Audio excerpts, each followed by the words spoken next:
you see anything that could go with that, Evelyn? Kids and filming, honestly. If you see any middle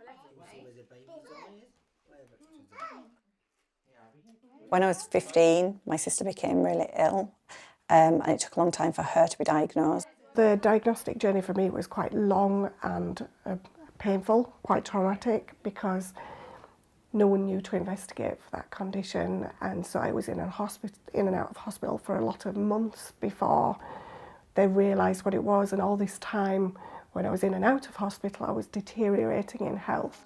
We had several Christmases in hospital. We took Christmas presents in, we took birthday presents in. She celebrated her 21st birthday in hospital. It's difficult to put into words because it is traumatic, but it's a lifelong thing. It's and you just wonder how things will pan out as the children grow up. Sorry.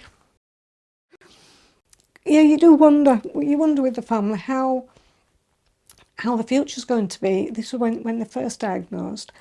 We just all stick together.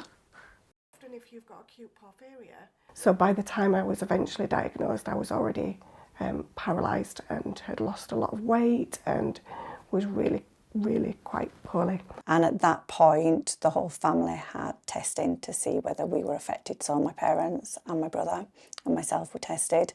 I was upset when I found out that I had the gene because I was scared that I could potentially go down a journey like my sister's, which was horrendous.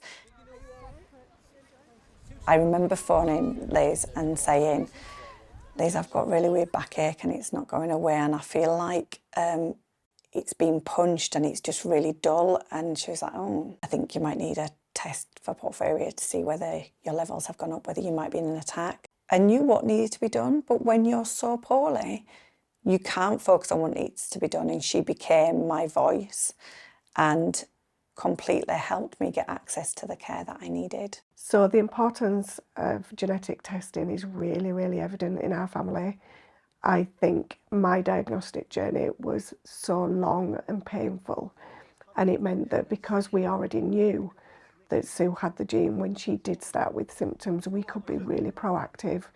We could make sure she got the treatment and the porphyria specialist as soon as possible, and she didn't have to go through that journey that took so much time and led to such debilitating effects later. Are you coming off? Woo! There are treatments now, so the future will be different for my little girl who has the gene. I can't even begin to imagine Abby going through what Liz went through, and certainly what Sue went through as well.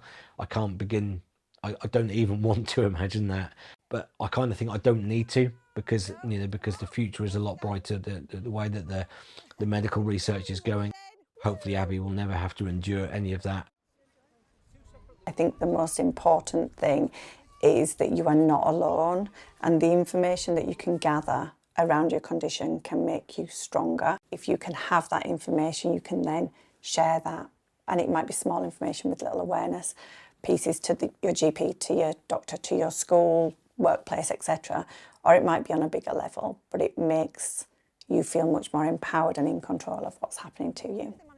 And it means that you can then educate within your family, and then aunts, uncles, nephews, nieces, further children, to make sure that they, if it happens to them, they know what to do. So I think the biggest thing with an early diagnosis is if you know what you have, you access treatment so quickly. So your journey is better. Actually, I feel quite positive about the future. At the moment, I consider myself quite lucky. I've been able to work a lot more over recent years, which means I've been able to do things like buy my own home. And actually that is a massive difference to quality of life, to be able to do those things. So things have massively changed for me over recent years.